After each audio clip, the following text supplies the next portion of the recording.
Welcome to this video on Visual Studio Code 1.107.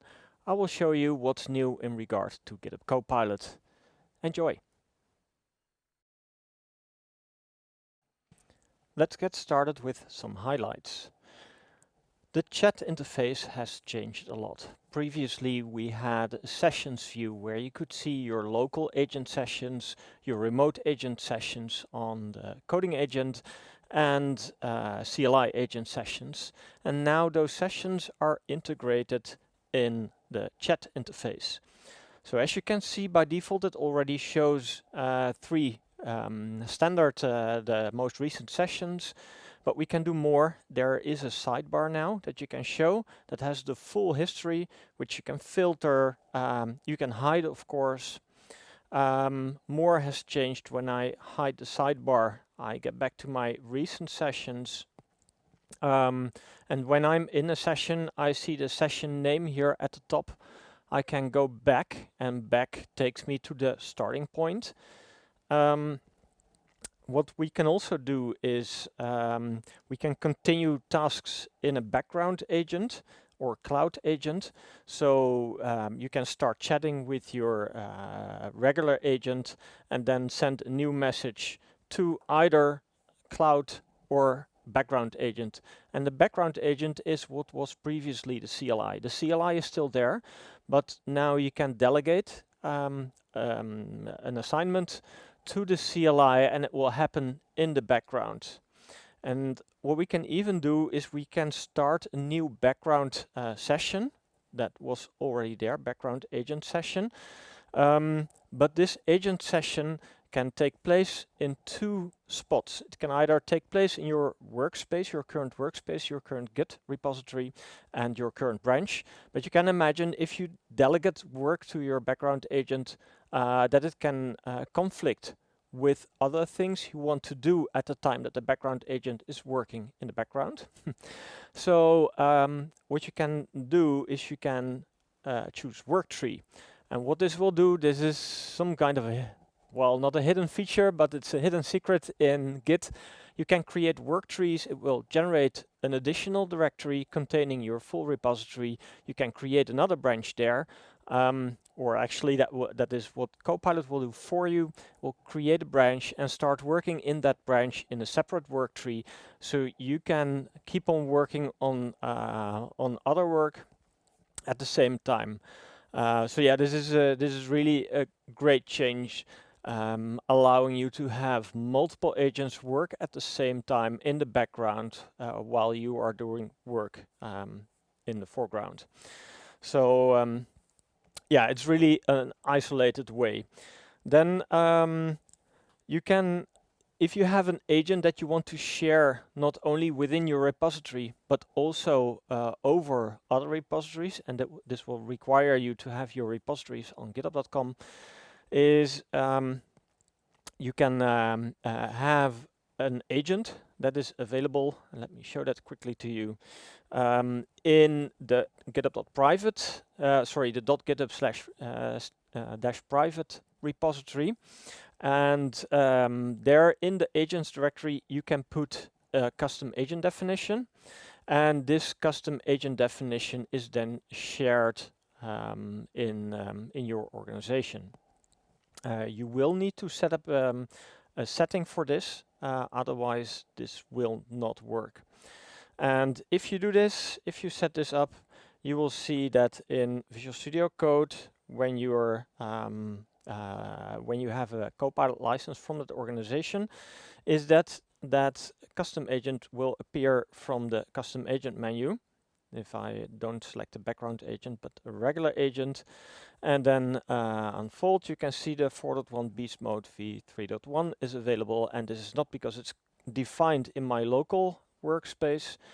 As you can see in the .github folder -agents, there is no such thing as beast mode, but it is because it's in the settings of my organization, or it's in this specific repository.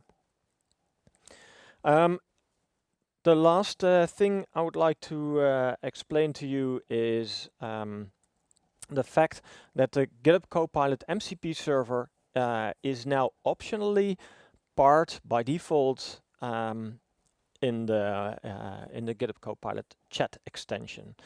It is a setting that is disabled by default, so you will need to enable that to make that work. Let me quickly go to that setting and show you. So in my case, it's already enabled. It's called github.copilot.chat.github server, and I set it to enabled. If I go to tools, you can see the tools menu. Let's collapse the built-in menu, and you can see there is a GitHub entry now. Before it was GitHub/GitHub Copilot, now it's called GitHub. And if I expand this, you will see all of the tools that are associated with the GitHub MCP server.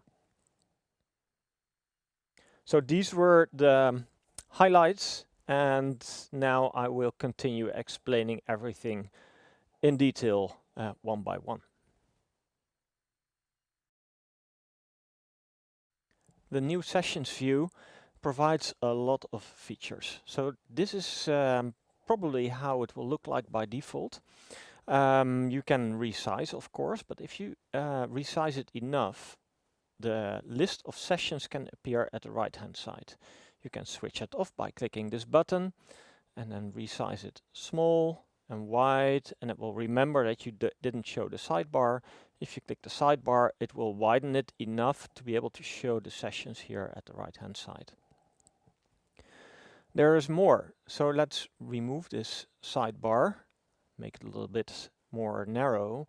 As you can see, it only shows the most recent sessions. You can also click the show all sessions to allow you to see more sessions. And I don't know if you noticed, but here at the top, 3 more buttons appeared. So if I go back to recent sessions, you see they disappear again. Click show all sessions and they appear.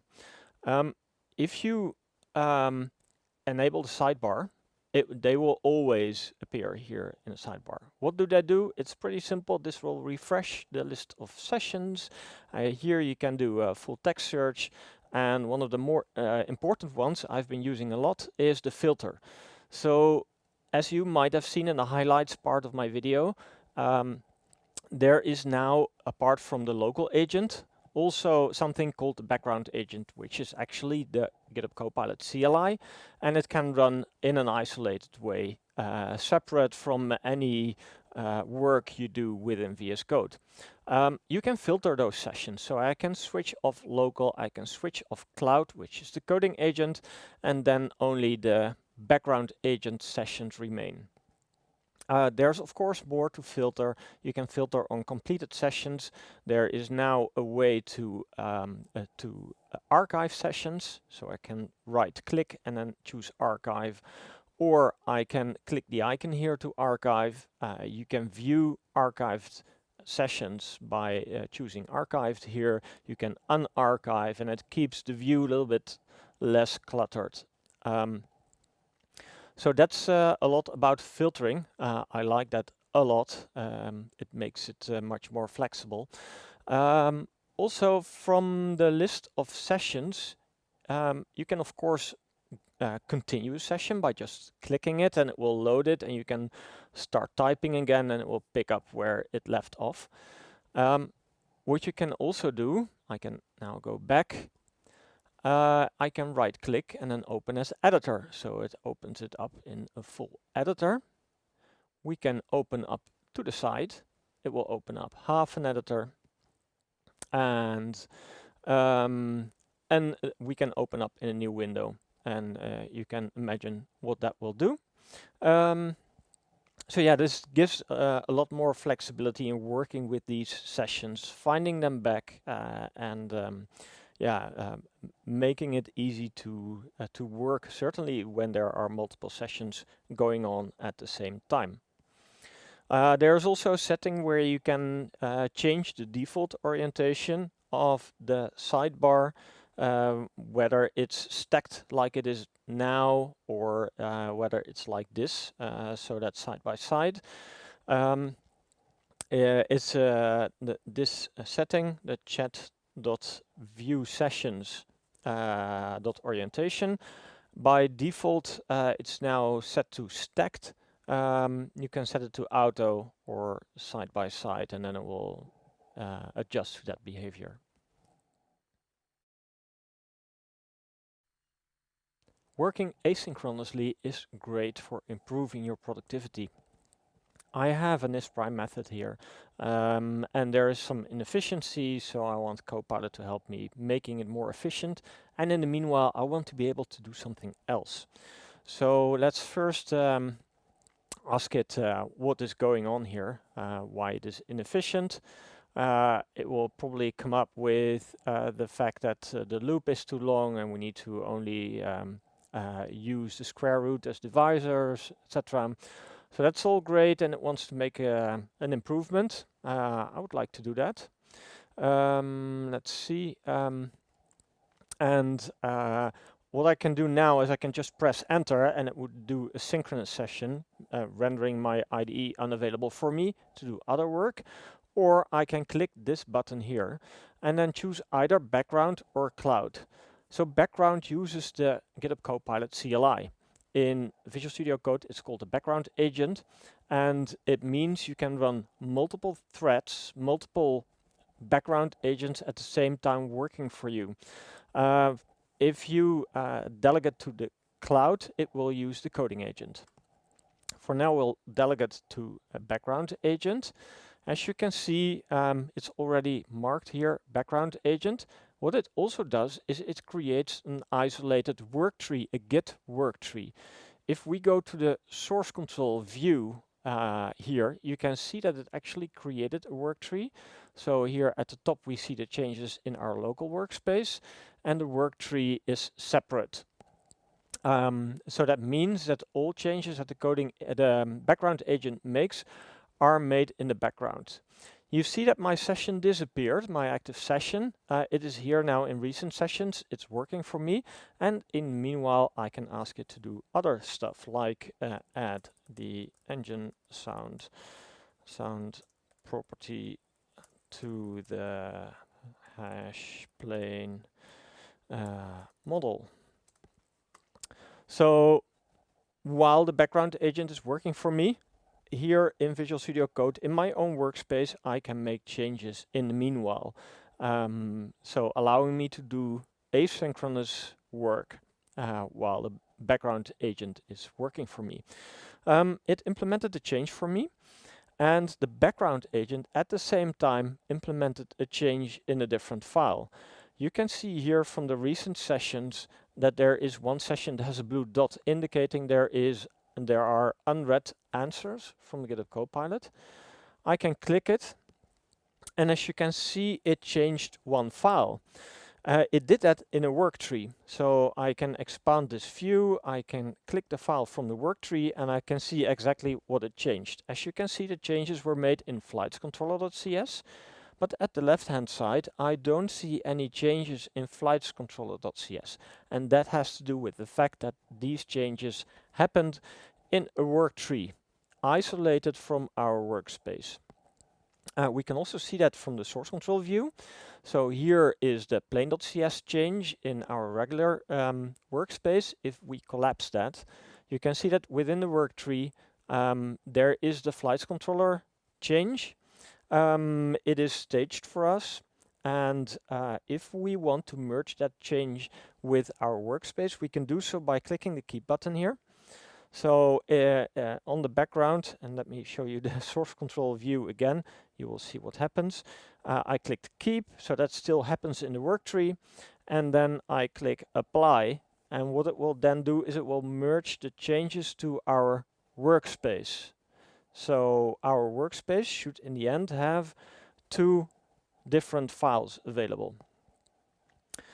And there we go. As you can see, we now have two different files that are changed. We can click the file and we can see what has changed, of course. And you can see that the work tree is still available. So when the session is finished, you can safely remove the work tree. So I can go back here, remove the work tree.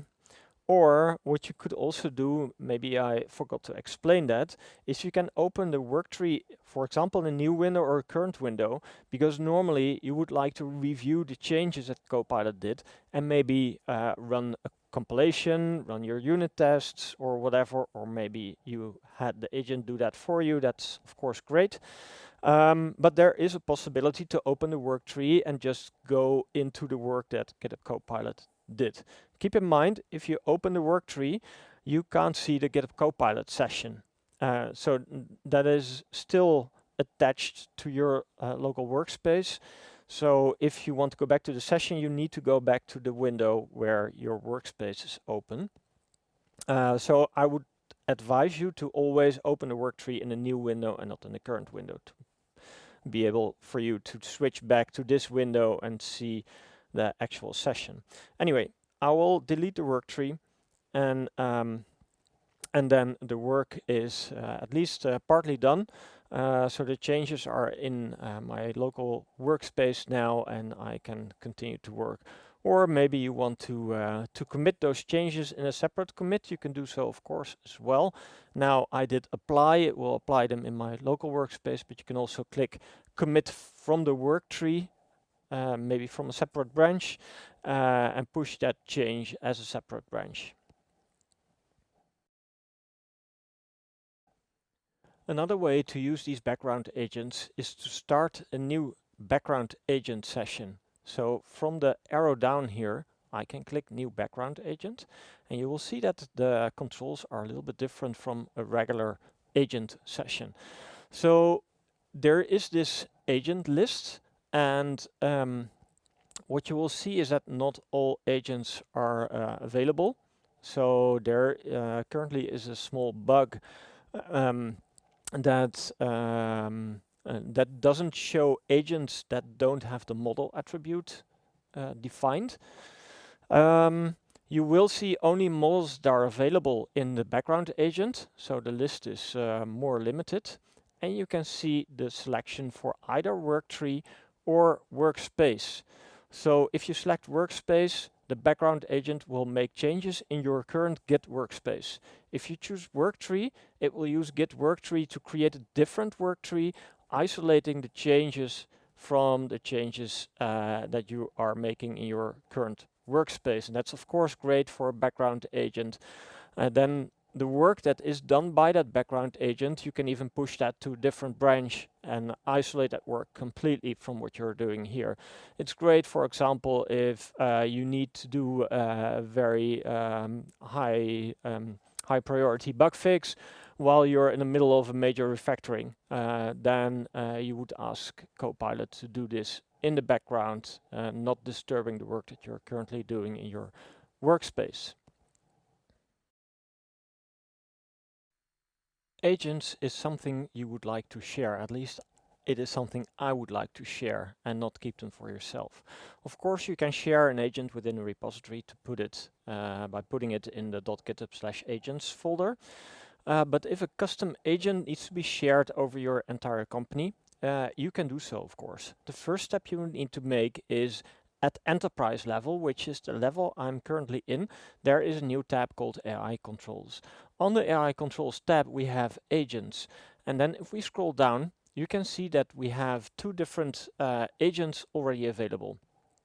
Those are the default, the GitHub agent, a code review agent and a coding agent, and then we have the custom agents.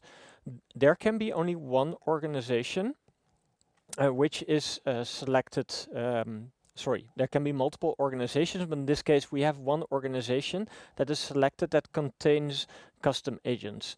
I currently have two agents available, and if we go to that organization, so it's called Copilot-tests, I go to the organization. In that organization, we have a repository called .github-private. So this is a magic name. It needs to be called like that. And in that repository, you need to have an agents folder. And inside of that agents folder, you can publish agents you want to make available to the entire company. There is a delay though, so what I'm going to do now is I'm going to add an additional agent. As you can see, we have 4.1 Beast and a C# expert. So let me show you my Visual Studio Code. You can see that the agents are here as well. I can even go here, configure custom agents, and you can see them here as well. And let's go back to the browser. So I'm now going to create an additional agent. So I'm creating a new file. I'll call it debug.agent.md. I'm gonna paste the contents in here. I got it from Awesome Copilot, the Awesome Copilot repository. Make sure you take a look there. There's a lot of examples on custom instructions, custom agents, etc. So I use it a lot as a reference.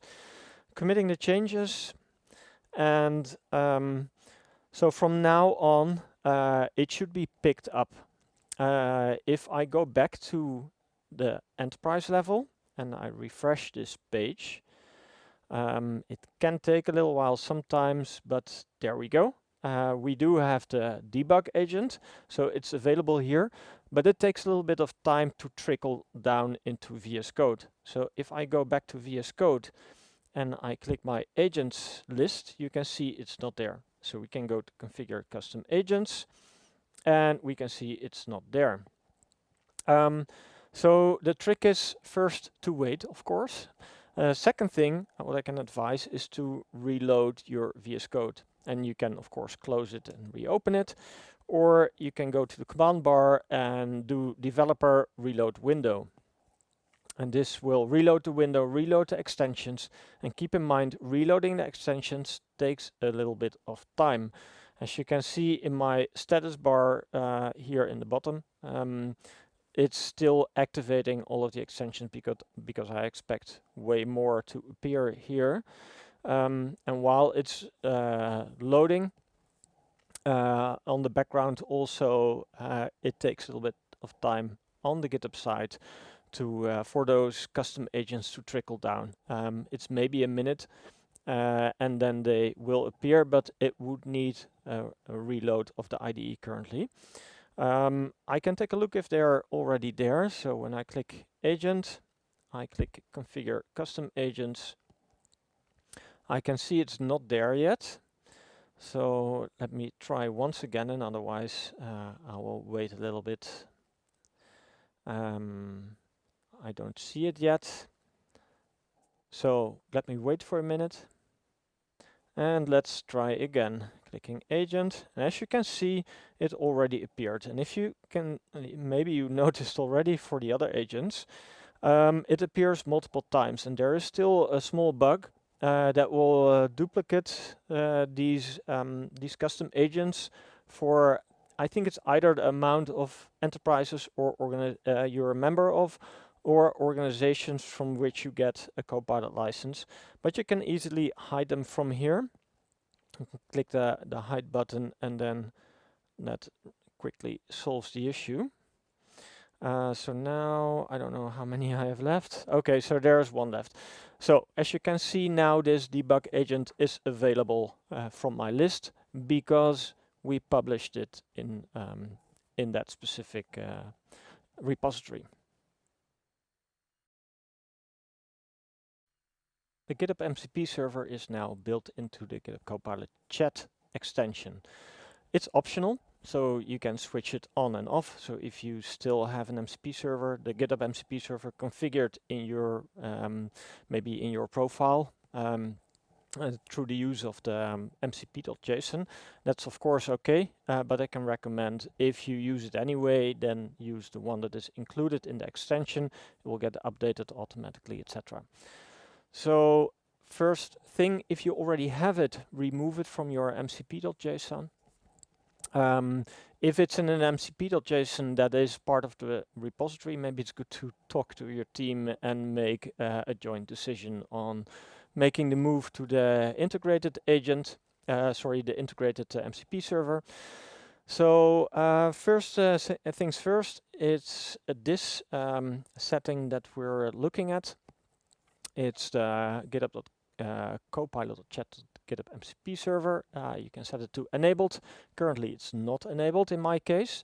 So if I go to the tools here, you can see that I don't have a GitHub MCP server at the moment.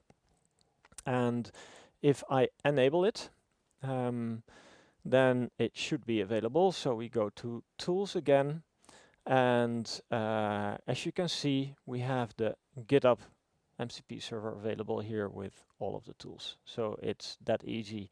And now I can ask it, for example, what open issues do we have?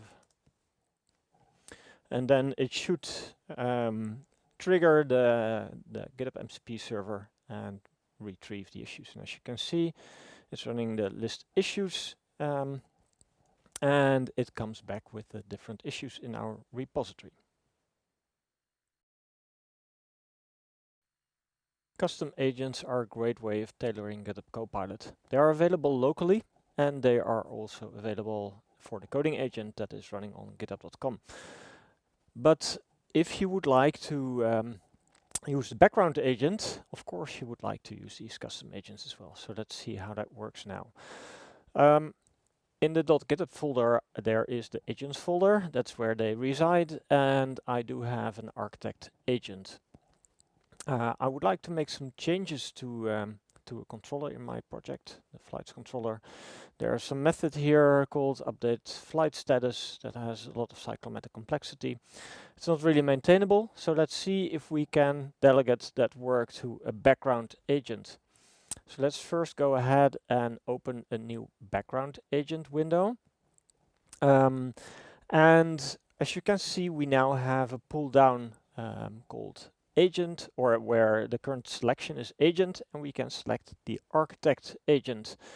Then we can choose either for worktree or workspace. Because my agent is only has access to read tools, for me it's okay if it works in the current workspace. I'm not going to create a separate worktree for this work to happen. And I'm going to ask how can we improve the maintainability of the update flight status. So this is really great, this referring to a symbol, I love this, and this also helps including the file, the flights controller. So now this will dispatch this question to the background agent, allowing us to do other work. But for the sake of the demo, I will leave this open so you can see what is happening in the background agent. So sometimes this takes a little while because the background agent will generally complete the request completely and then get back to you. And that's of course okay for background work. As you can see, it generated it in one go. And it came up with some suggestions. So looking at the method, I can see several maintainability concerns, some key issues. And as you can see, it didn't do any changes, and that is as I would expect. So this really helps to more tailor this background agent to your needs. So apart from custom agents, there's also something like subagents. Subagents run in their own context, and it's a great way of speeding up work, because what you can do is a subagent can have its own tools, and because it works in its own context, it loads pretty quickly. So loading all of the tools for an agent takes some time. So if you can restrict an agent to a limited amount of tools, that will help in speeding up. So what I have done is I have a security fix agent, and let me make a little bit of space here so you can see what it does. So this is the orchestrator agent. It doesn't do anything itself. As you can see, what I did is I created a tools list that only contains one tool, which is running a sub-agent. So this is a new tool that is available, or at least relatively new, maybe not this release, but a recent release. I indicated which model it can use. And there's a description. So it will call different sub-agents. They are located in the same directory. It's also a custom agent file like any other one. And I have some very specific instructions, so I'm sure it's going to find those agents. So the first thing I'm saying, and it's an orchestrator, and that orchestrates a comprehensive security fix process by invoking each sub-agent via, and this is hash tool. It is, if you type this, it's autocomplete. So if you start typing hash tool, and then you get the list of tools, so that is really convenient. It's using the run subagent tool, and it must be with the indicated subagent type in the following strict order. So here are the subagents that I have: segfix identify, segfix implement, and segfix verify. And as you can see, the names are exactly the same. Also, casing is important here. If your casing is incorrect, it will not work. It is case sensitive. So yeah, when it starts, it should first kick off the identify agent. And if we open up the identify agent, you see it has a description, and it has different tools. It has read, search, web fetch. So no writing, nothing. It uses a specific model here. Here I use Claude 4.5 because it's good at reasoning and thinking. Certainly with identifying security topics, I like that. It's going to take a look at the OWASP top 10. It will fetch the list and see if there are any issues. Then the next agent is the implement agent. It will be able to do edits in files and fix them.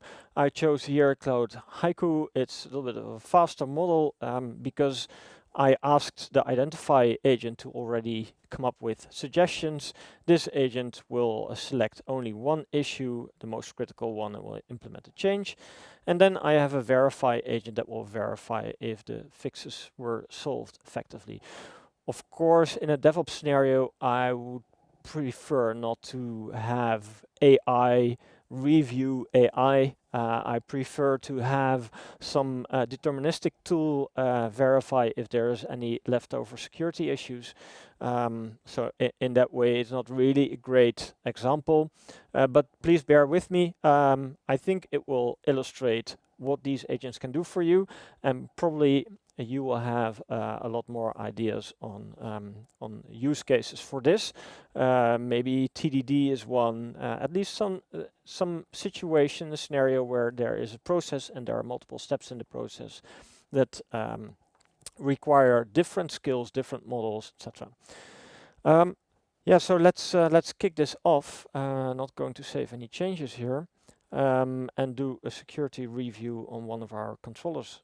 So I do have my flights controller, and now I can select the agent. So the agent is the main agent, security fix, segfix, and it will automatically delegate the work to the other ones. As you can see, the model changes with it. That is behavior that has been there already for a while. Review this flight controller and make sure security is up to par. So let's see what it does.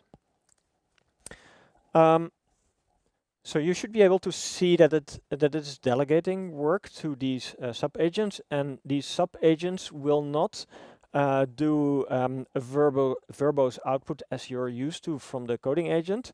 They will only come back with the final result, report that, and then of course this the central controller that I built, or the handler, it will assign the next agent to it. It's running a security scan, so let's see. As you can see, it started with identifying security issues. It does retrieve the OWASP website as we instructed it to. So I will need to to allow it to retrieve that website and then process the content of that website. And then it should report back and go back and continue to the next sub-agent. So let's see how this goes. it's ingesting our flights controller, maybe a little bit more context, in this case the flight model. And then at some point it should have enough context to be able to provide improvements.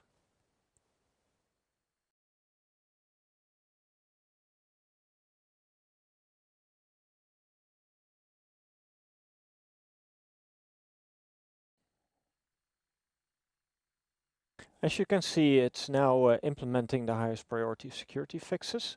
So of course, because it's non-deterministic, it will not always adhere to the instructions that we provided it. I asked it to only implement one and it's implementing multiple. That doesn't matter. You can see it's doing tool calls, but you don't see anything else, which is because it runs as part of a sub-agent. It did some edits as expected, and at some point it should do review and get back to us.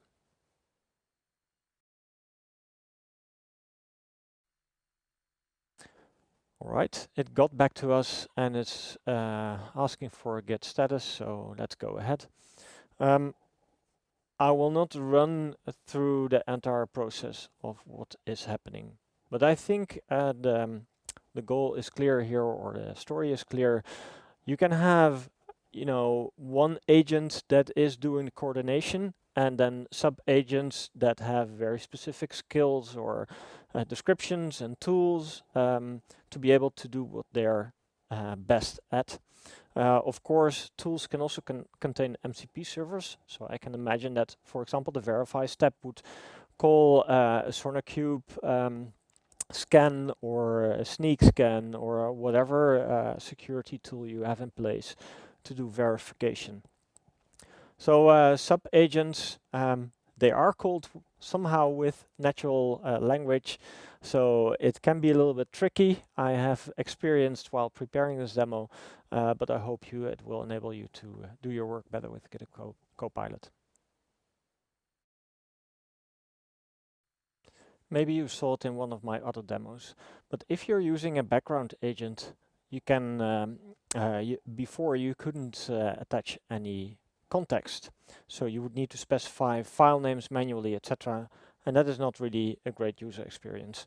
So if I now start a new background agent session, I have most of the context tools that are available to the agent as well. So I can click add context. And as you can see, there's a whole bunch of types of context I can add. And of course, I can use hash to attach files, for example, in this case, but I can also open up a file. Like, for example, the planes controller here that contains some methods like list, and I can refer to that as well. So like hash list. Let's hope it can find it. Oh, sorry, that's of course not the method name. The method name is not that. This is just a field. Let's choose another one. So get all, for example. Get all, and as you can see, it translates this into sim from symbol and then get all. Of course, there's a lot more you can do, but yeah, this really enhances the experience and makes it way easier to focus Copilot on what you want it to look at. For people using Claude Code, it is probably quite common, but in GitHub Copilot this was not available yet. I'm talking about Claude skills, and these skills describe a certain a certain piece of knowledge that that GitHub Copilot can use, and these skills are picked up automatically. So let me show you an example of a skill. They need to be put in the .claude folder and then skills, and then for every skill there should be a folder. In this case I have a flight log skill. There should be a skill with capital SKILL and then .md that describes the skill. It has a front matter header that has a name, In this case, I have the name the same as the directory name. I'm not sure if that's required, but just to be sure, I did this. Check the documentation. There's a link to the documentation of Claude, and there they explain exactly how you can use it. And then there's a description, and this description needs to be precise because that's the way GitHub Copilot matches the skill. In Claude, you can also have an attribute called tools allowed, but that is currently not supported in GitHub Copilot. So it has all the tools that your current agent session has access to. Generally, it consists of an instructions section that contains the knowledge and some examples. So let's see if we can make this skill work. Yeah, I'm sorry, we're going back again to the flights controller, because in the flights controller we have some sample data with flights, and they have a signature, and the signature I don't know what that is, so let's see if Copilot can answer that question. Let me at least select this line. Can you explain this hash selection? There we go. And let's see if it automatically picks up the skill. You should be able to tell from the response of GitHub Copilot if it uses a skill. So yeah, there we go. It was thinking for a little while, and then it read the skill.md. And it tells me, hey, this is, it consists of a date, and that's this date. It has this format, departure, arrival, and flight number. And it's funny because, yeah, there's it's some sample data. So actually, it should be the airport code here, and apparently it took the airport code from the departure and arrival airfield from the other properties of this object. But it doesn't matter. It did pick up the skill. So yeah, skills are in a basic way supported now in GitHub Copilot. So if you have fellow team members that use Claude Code and they use skills, you can use them as well. Retrieving information from a web page is a great way to enhance the GitHub Copilot experience. The models that you're using have a cutoff date where it's a date up until which point the model is trained, and anything that appeared after that is not available in the model. So retrieving a web page is some kind of retrieval augmented generation to allow GitHub Copilot to ingest more information, more up-to-date information. You can use the hash fetch variable to force GitHub Copilot to retrieve it, but we can also, you know, give it an assignment, and that will trigger it to retrieve a web page as well. So, for example, retrieve the latest feature for GitHub Copilot from the GitHub changelog.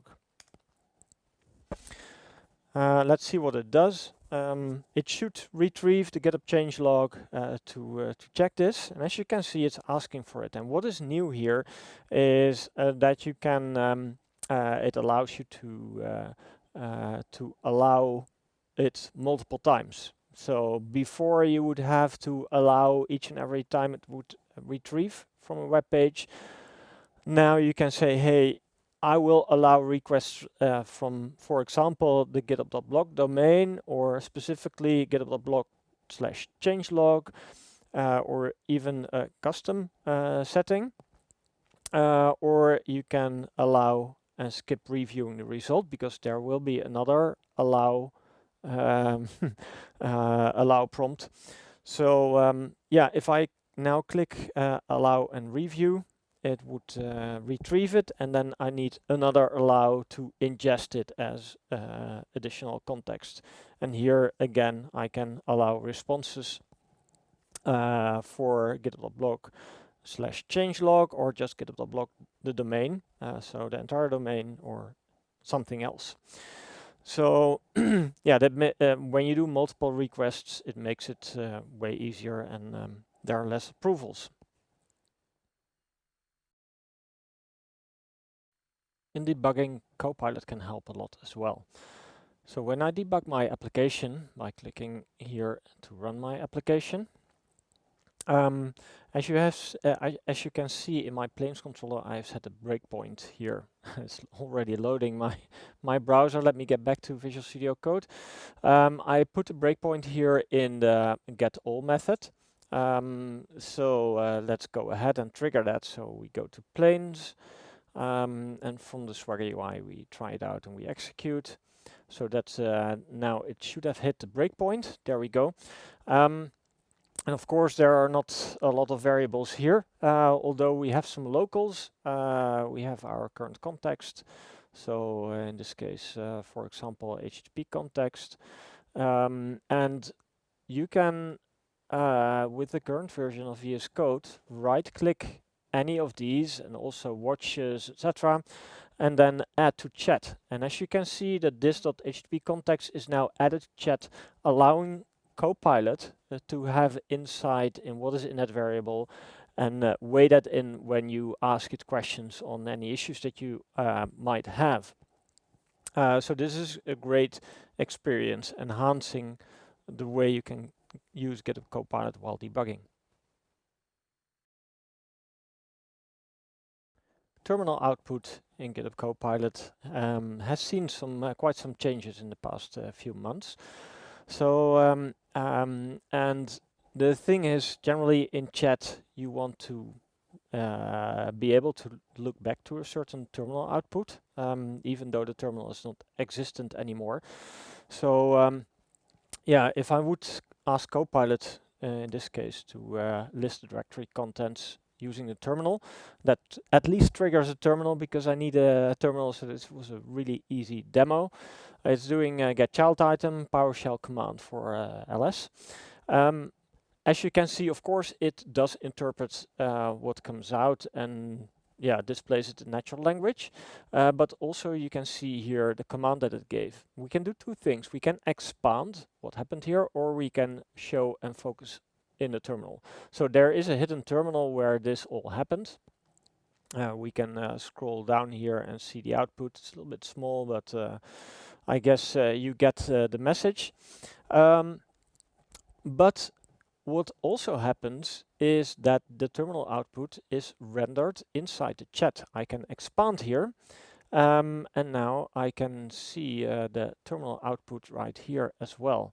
And the great thing is, if I would kill this terminal like this, this still exists because it's rendered using xterm.js. So it's not at all related, or at least not, this data is not stored in the terminal. It's stored inside of your chat as a response. So that's a great addition, allowing you to always look back.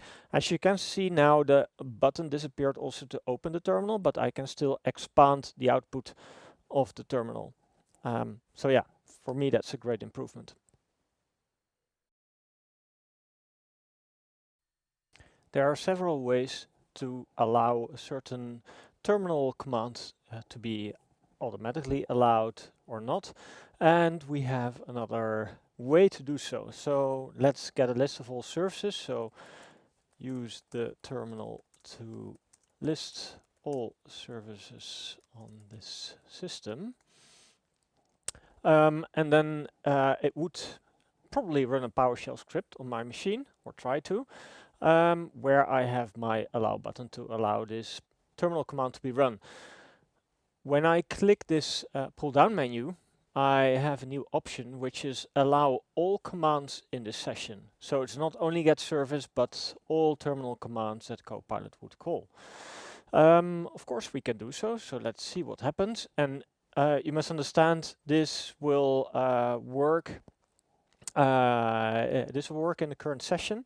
Once I click a new chat with the plus button, this is gone. And if I go back to this chat again, it's there, and it will automatically allow everything to be run. So it's listed all of my services, but let's see what happens when I do this. use the terminal to remove the readme.md. And what you will see is that it will just remove it without my consent at all. And as you can see, it actually removed it. So there is a certain risk that you need to take into account when allowing all terminal commands, because now it was intentional from my side, but next time it is not intentional and GitHub Copilot does something you don't have control over. So yeah, be careful with this setting. This is a very simple one, but I think it's really a powerful one, and that's why I covered it in this video. When you're working with GitHub Copilot and it's running something in a terminal and it asks you to allow the use of that terminal command, there's an allow button. And generally you would have to reach to your mouse and click that button. And when you're in the flow, that's not really convenient if you like being on the keyboard. So they added a shortcut key to press that allow button. So let me quickly show that to you by using this demo that I used before. And how to do it, it's very simple. It's Control-Enter, at least on Windows. And that would click the allow button, and that would refrain you from needing to reach for your mouse. Hopefully this makes life a little bit easier.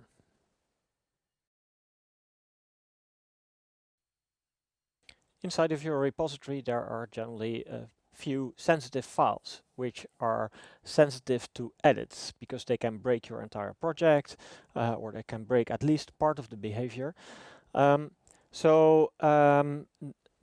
is a change that enables you to have more control over the edits that Copilot makes. So this setting has been there before. This is the auto approve on edits. So the files that are listed here, like for example, all JSON files in the .vs Code folder, they are set to false, and that means that by default, any changes on those files are not approved by default. So there will be a step in between where you need to click allow to allow GitHub Copilot to make changes. If it's set to true, it will, that's the default, it will be allowed and there will not be an approval step.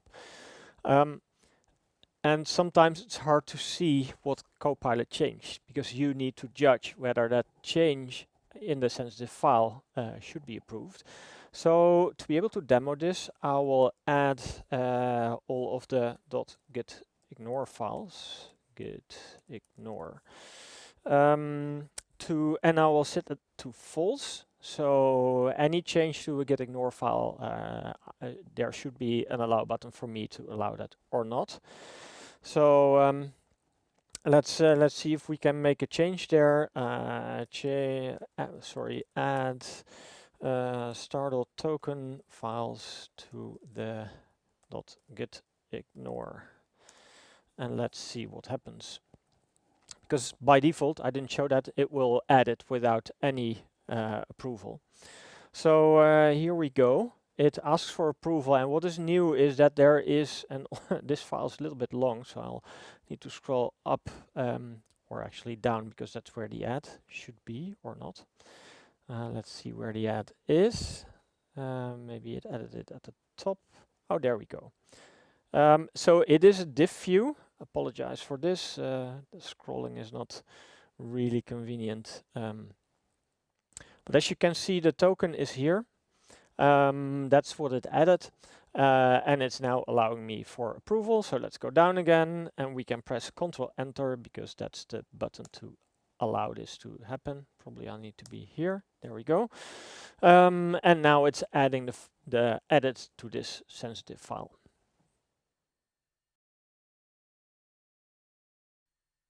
Tools enable the GitHub Copilot in agent mode to be able to do actions like search, edit files, but also retrieve web pages.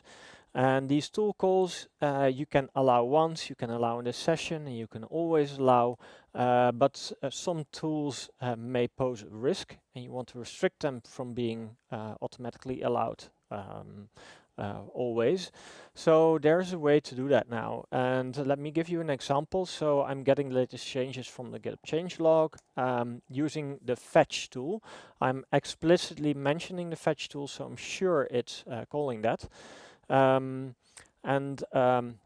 This will automatically call that tool because I provided the tool, I provided the URL, so it won't ask me for approval. And there we go, it gets the latest changes, great. But if we don't want this, we can add a setting, and that's chat.tools.eligible for auto approval.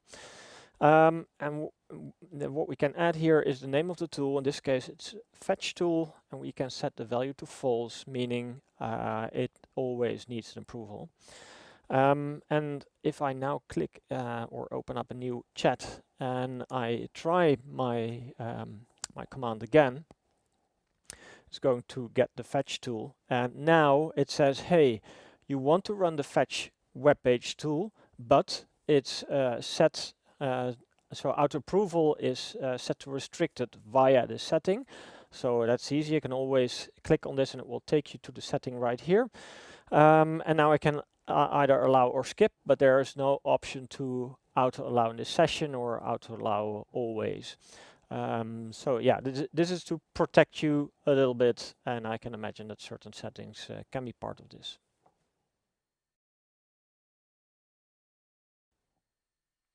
There are different improvements specifically for the individual licenses, and that's around the bring your own key, where you can bring your own language model, which is hosted on Azure or maybe locally. You then need to provide an endpoint and the key, and then Copilot will connect to that model. As I don't have access to an individual license to be able to do this, I'm not going to demo this, and I think also the audience will be a little bit small for this feature, so I'll leave it out. You can go to code.visualstudio.com/updates, and from there you can read about these updates. For now, I would like to wish you a very nice holiday season and hope to see you in the next video on Visual Studio Code 1.108.